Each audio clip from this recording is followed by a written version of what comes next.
Olá pessoal, tudo bem com vocês? Eu vou começar me apresentando.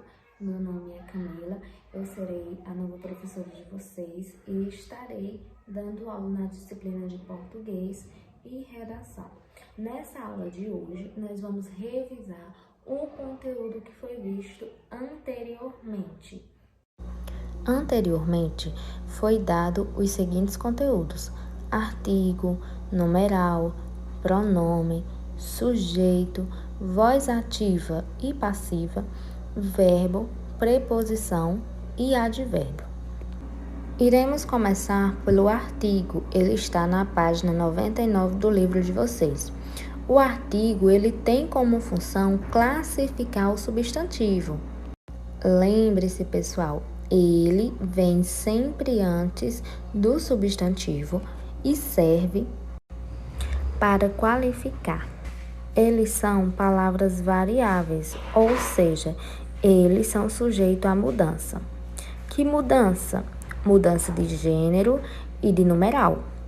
Gênero é quando eu posso colocar o artigo no feminino ou no masculino.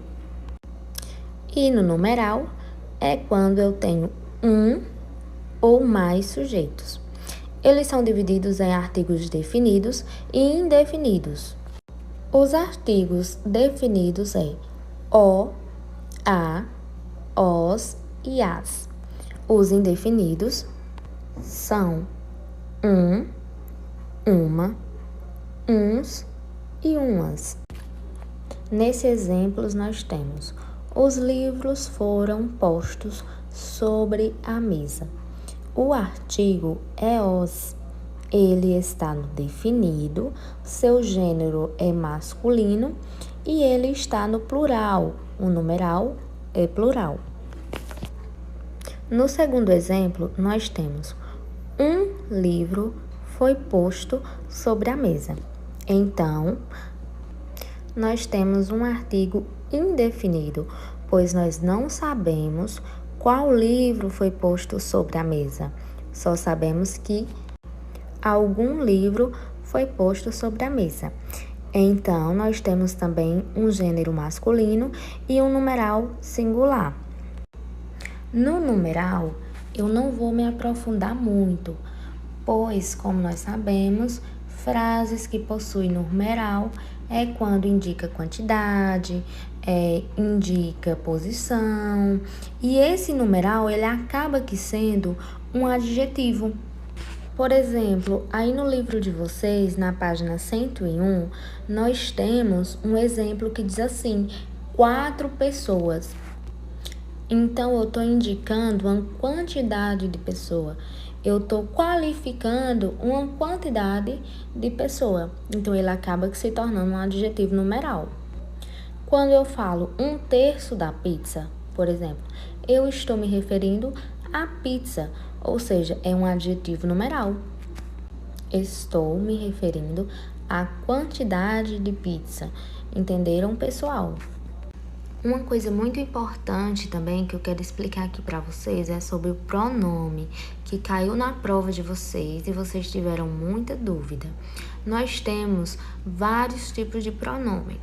Nós temos o pronome pessoal, que é eu, tu, ele, nós, vós e eles. Nós temos os pronomes oblíquos, que é, por exemplo, ceci, teti, comigo, consigo.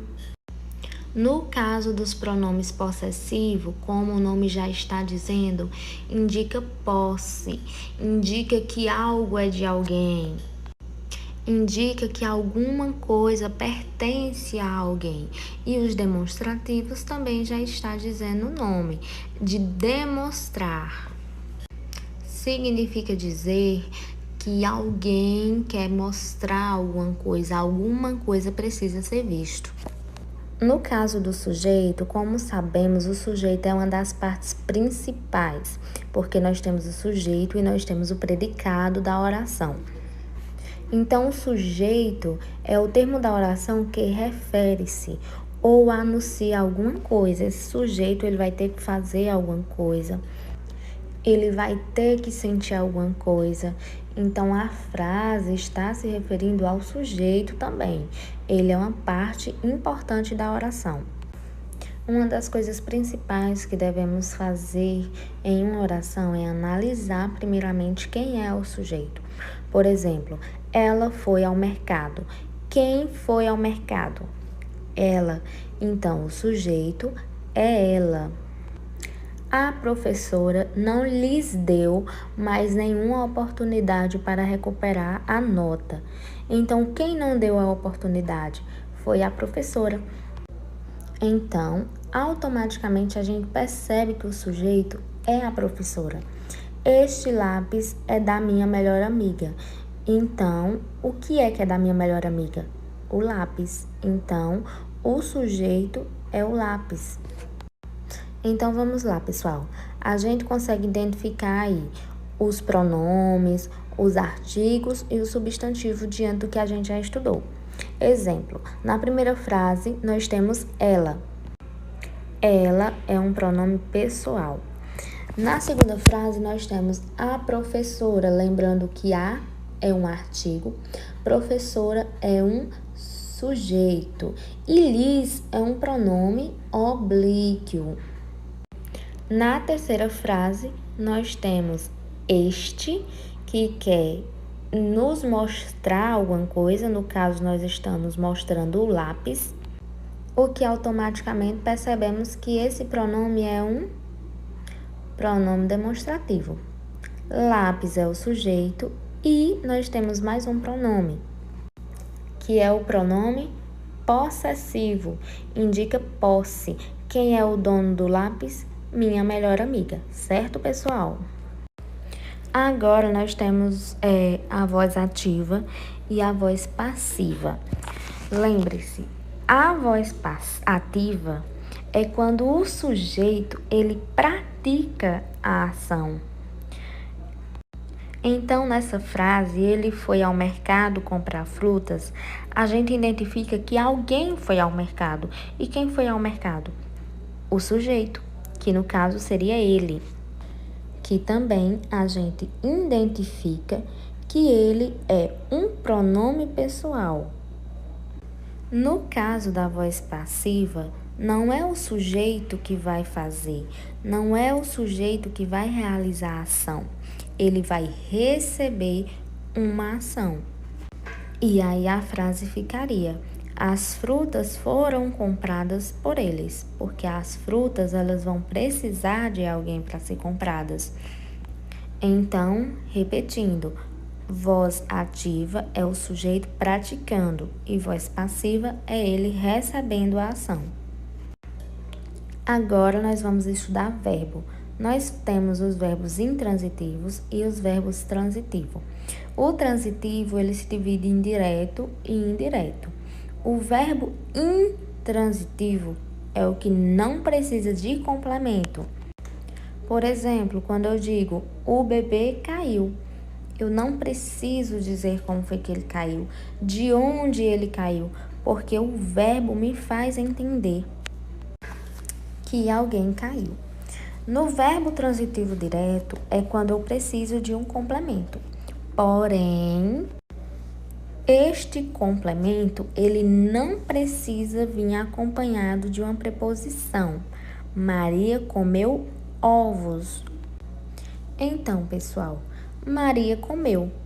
Precisou eu usar de, para? Não, pessoal, não precisou, tá certo?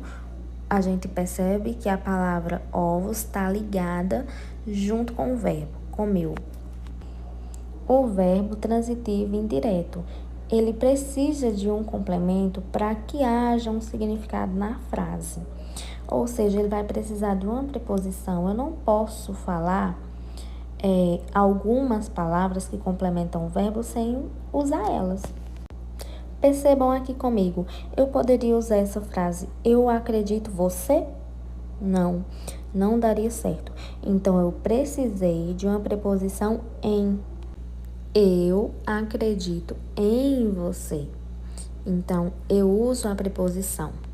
Nessa parte de baixo aqui eu coloquei quais são as preposições, não estão todas. De, para, com, em, contra e por. Pessoal, deu para entender até aqui? E agora nós vamos estudar os advérbios, que são palavras que modificam o verbo, que vão indicar o modo, o lugar, tempo, negação, causa, afirmação, dúvida. Então, ele vai sempre completar o sentido da frase. Exemplo, nessa frase, hoje irei almoçar com os meus amigos. Hoje, ele é um advérbio de tempo. Porém, pessoal, isso não quer dizer que eu preciso desse hoje. Eu poderia dizer, irei almoçar com os meus amigos, e a frase continuaria com sentido. Porém, eu resolvi complementar o sentido da frase, tá certo? Então, pessoal, é isso. Eu espero que essa revisão tenha ajudado um pouquinho a vocês a compreender melhor o conteúdo, tá certo? Tchau e até a próxima aula, pessoal.